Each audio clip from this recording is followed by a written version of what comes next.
بسم اللہ الرحمن الرحیم۔ شروع اللہ کے بابرکت نام سے جو سب سے بڑا مہربان اور رحم کرنے والا ہے۔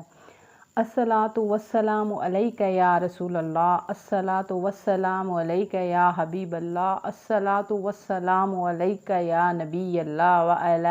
آلک وصحابک یا نور اللہ۔ السلام علیکم محترم ناظرین، جیسے کہ سیرت النبی پاک میں کی سیریز میں ہم نبی پاک صلی اللہ علیہ وآلہ وسلم کے مختلف قصے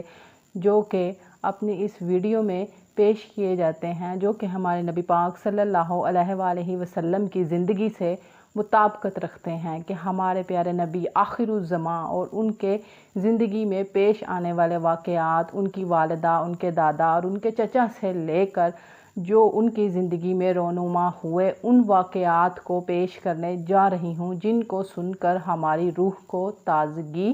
ملے گی اور ہماری روح جو ہے وہ تازہ ہو جائے گی۔ ماشاءاللہ سبحان اللہ۔ تو چلتے ہیں دوستو اپنی ویڈیو کی طرف۔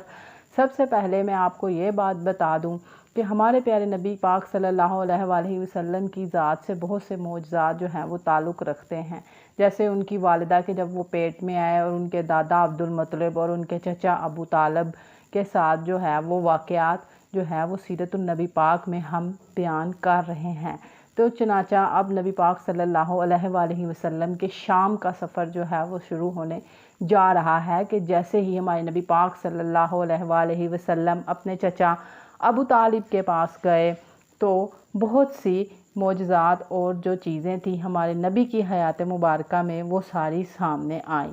بنو لہب کا ایک قبیلہ تھا اور اس میں ایک بہت بڑا شخص قیافہ شناس رہتا تھا۔ وہ بچوں کو دیکھتا تھا اور ان کے حال اور مستقبل کے بارے میں تمام باتیں بتاتا تھا، اور اکثر وہ مکہ آتا رہتا تھا اور لوگ جو تھے وہ اس کو اپنے بچوں کے بارے میں جاتے اور ان کے مستقبل کا حال پوچھتے۔ اسی طرح اسی دوران ایک دفعہ وہ مکہ آیا تو ہمارے پیارے نبی کے جو چچا تھے ابو طالب، وہ ہمارے نبی پاک صلی اللہ علیہ وآلہ وسلم کو لے کر اس قیافہ شناس شخص کے پاس گئے اور اس سے بولا کہ ہمارے اس بچے کا مستقبل کا حال بتاؤ۔ اس نے ہمارے نبی پاک صلی اللہ علیہ وآلہ وسلم کو ایک نظر دیکھا اور باقی بچوں کو دیکھنا شروع ہو گیا، جس پر حضرت ابو طالب کو یہ محسوس ہو گیا کہ اس نے میرے بھتیجے کو بہت ہی عجیب نظروں سے دیکھا ہے۔ جیسے ہی وہ فارغ ہو گیا تو فوراً بولا کہ اس بچے کو میرے پاس لے کر آؤ۔ جیسے ہی وہ یہ بات بولا، حضرت ابو طالب جو تھے وہ ہمارے نبی پاک صلی اللہ علیہ وآلہ وسلم کو لے کر وہاں سے جا چکے تھے۔ جب اس کو یہ بات پتہ چلی تو اس نے کہا کہ خدا کی قسم اس بچے کو بلاؤ، وہ بہت زیادہ نرالی شان اور عظمت والا ہے اور اللہ اور اس کے رسول کا نبی ہوگا۔ اس میں ایسی بہت سی نشانیاں ہیں جو کہ ان کے بارے میں ان کے آنے سے پہلے ہی بیان کر دی گئی ہیں۔ لہذا چنانچہ ابو طالب جو تھے وہ آپ کو لے کر وہاں سے روانہ ہو گئے اور اس کے بعد آپ نے شام کی طرف جو ہے وہ سفر کرنا تھا، جس پر آپ جب شام کی طرف روانہ ہو رہے تھے تو ہمارے نبی پاک صلی اللہ علیہ وآلہ وسلم نے کہا کہ چچا جان مجھے بھی ساتھ لے جائیں، بلکہ ایک روایت میں آتا ہے کہ انہوں نے گھوڑے کی لگام پکڑ لی اور کہا کہ چچا جان میری نہ ہی ماں ہے اور نہ ہی باپ ہے، آپ مجھے کس کے پاس چھوڑ کر جائیں گے؟ جس پر چچا نے کہا خدا کی قسم یا اللہ تو مجھے اس سے جدا نہ کرے اور اس کو مجھ سے جدا نہ کرے۔ چنانچہ آپ نے جو ہے وہ نبی پاک صلی اللہ علیہ وآلہ وسلم کو اپنی اونٹنی پر بٹھایا اور چل پڑے۔ جیسے ہی آپ شام کے سفر کے لیے جا رہے تھے تو راستے میں آپ کو عیسائیوں کی ایک عبادت گاہ ملی۔ اس میں ایک راہب جو تھا وہ عبادت کر رہا تھا۔ چنانچہ جیسے ہی اس کی نظر جو ہے وہ نبی پاک صلی اللہ علیہ وآلہ وسلم پر پڑی تو وہ یہ بول اٹھا کہ یہ بچہ کون ہے؟ یہ بیٹا تمہارا کیا لگتا ہے؟ تو اب ابو لہب نے کہا کہ یہ میرا بیٹا ہے۔ اس نے کہا کہ نہیں، یہ نہیں ہو سکتا کہ یہ تمہارا بیٹا ہے، اس کا چہرہ نبی کا چہرہ ہے، اس کی آنکھیں نبی کی آنکھیں ہیں اور یہ وہ نبی ہے کہ جس کے آنے کے بارے میں پہلے ہی بتا چکے ہیں کہ وہ آخری نبی ہوگا، وہ اللہ اور اس کا رسول ہوگا۔ لہٰذا اس میں وہ تمام علامات جو ہیں وہ پائی جاتی ہیں۔ اور اس کے بارے میں ایک یہ بھی علامت ہے کہ وہ اسی زمانے میں پیدا ہوگا اور وہ یتیم ہوگا اور اس کی والدہ بھی اس کے آنے کے بعد کچھ ہی عرصے میں وفات پا جائیں گی۔ چنانچہ ابو طالب نے بولا کہ یہ میرا بھتیجا ہے،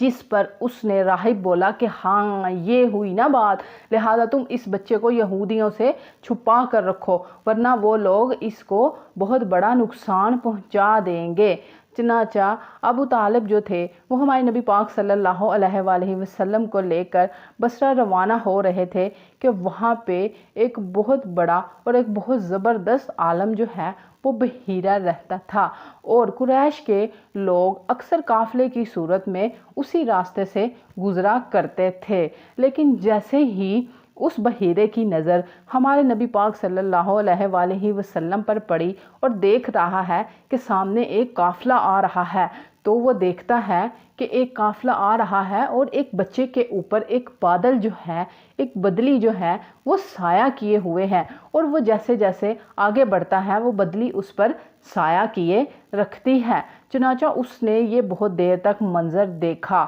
اور دیکھا کہ جیسے ہی تمام لوگ جو ہیں وہ درخت کے سائے میں بیٹھنے کے لیے جاتے ہیں، آرام کرنے کی غرض سے قافلے میں رکتے ہیں اور آرام کرنے کی غرض سے درخت کے سائے میں بیٹھ جاتے ہیں اور پہلے ہی سایہ دار جگہ پر قبضہ کر لیتے ہیں، تو ہمارے نبی پاک صلی اللہ علیہ وآلہ وسلم دھوپ میں جا کر بیٹھ جاتے ہیں۔ جب وہ دھوپ میں جا کر بیٹھ جاتے ہیں تو ماشاءاللہ قربان جاؤں شاخیں جو ہیں وہ اپنا رخ تبدیل کر لیتی ہیں اور نبی پاک صلی اللہ علیہ وآلہ وسلم پر آ کر جھک جاتی ہیں۔ خدا کی قسم بحیرہ یہ تمام ماجرا جو ہے وہ دیکھ رہا ہوتا ہے اور کہتا ہے کہ ماشاءاللہ یہ کیا بات ہے، لہٰذا وہ ان کے پاس جاتا ہے اور قریش کا جو لوگوں کا قافلہ ہوتا ہے ان کو بولتا ہے کہ تم لوگ میرے پاس آ کر دعوت کرو۔ لہٰذا وہ سب لوگ حیران ہو جاتے ہیں کہ پہلے تو تم نے کبھی بھی ہماری دعوت نہیں کی، لہٰذا آج تم کس طرح ہماری دعوت کر رہے ہو؟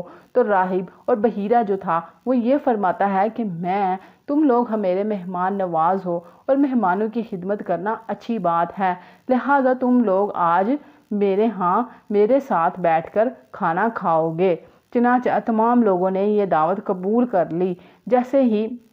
شام کو دعوت کا وقت آیا تو تمام لوگ جو تھے وہ دعوت میں چلے گئے، اور جب کہ نبی پاک صلی اللہ علیہ وآلہ وسلم وہیں پر بیٹھے رہے۔ جب بحیرہ نے یہ دیکھا کہ تمام لوگ آ چکے ہیں اور کسی کے اوپر بھی بدلی سایہ کیے ہوئے نہیں ہے، تو وہ پوچھنے پر مجبور ہو گیا کہ قافلے کے تمام لوگ آئے ہیں کیا؟ جس پر انہوں نے جواب دیا کہ نہیں، جن کو لانا ضروری تھا ہم ان کو لے آئے ہیں۔ چنانچہ ایک نوعمر لڑکا ہے، کم عمر لڑکا ہے، وہ وہیں پر بیٹھا ہے، جس پر بحیرہ نے بولا کہ کتنی بری بات ہے، آپ اسے کیوں نہیں ساتھ لے کر آئے؟ آپ اسے بھی ساتھ لے کر آؤ۔ آپ خود آ گئے اور اس کو چھوڑ آئے۔ لہٰذا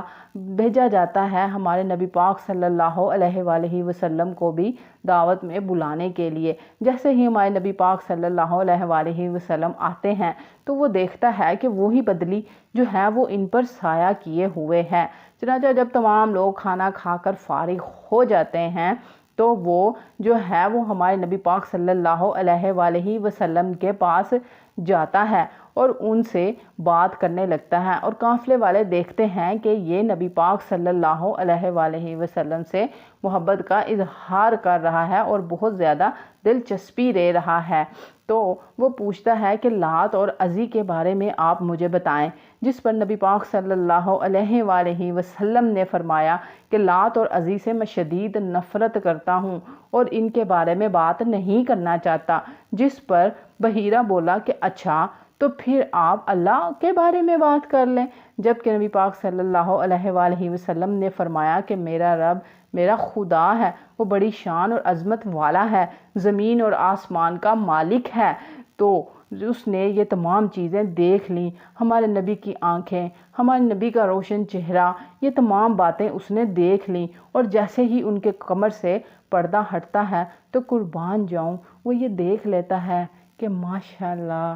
ماشاءاللہ مہر نبوت لگی ہوئی ہے، تو وہ اس کو چوم لیتا ہے، اور تمام لوگ یہ منظر دیکھ رہے ہوتے ہیں تو وہ بحیرہ سے پوچھتے ہیں، تو بحیرہ کہتا ہے کہ خدا کی قسم یہ نبی ہے، جو وہی آخر الزماں ہے جس کے بارے میں ہم نے آسمانی کتابوں میں پڑھا تھا، اور یہ وہ نبی ہوگا جس پر حضرت ابو طالب پوچھتے ہیں کہ نبی کیا ہوتا ہے؟ تو انہوں نے کہا کہ نبی وہ ہوتا ہے جو اللہ کے پیغام اس تک پہنچائے جاتے ہیں اور اللہ کے پیغام وہ لوگوں تک پہنچاتا ہے۔ قربان جاؤں جس پر اس بحیرہ نے ابو طالب کو بتایا کہ یہ نبی ہے، لہٰذا ان کو یہاں واپس لے جاؤ اور یہودیوں سے بچا لو، وہ ان کو نقصان پہنچائیں گے اور ان کے قتل کی سازش کریں گے۔ چنانچہ آپ صلی اللہ علیہ وسلم کو ابو طالب جو تھے وہ وہاں سے لے کر واپس جو ہے وہ مکہ روانہ ہو گئے۔ چنانچہ اسی طرح ہمارے نبی پاک صلی اللہ علیہ وسلم کے معجزات اور خیالات جن کو سن کر روح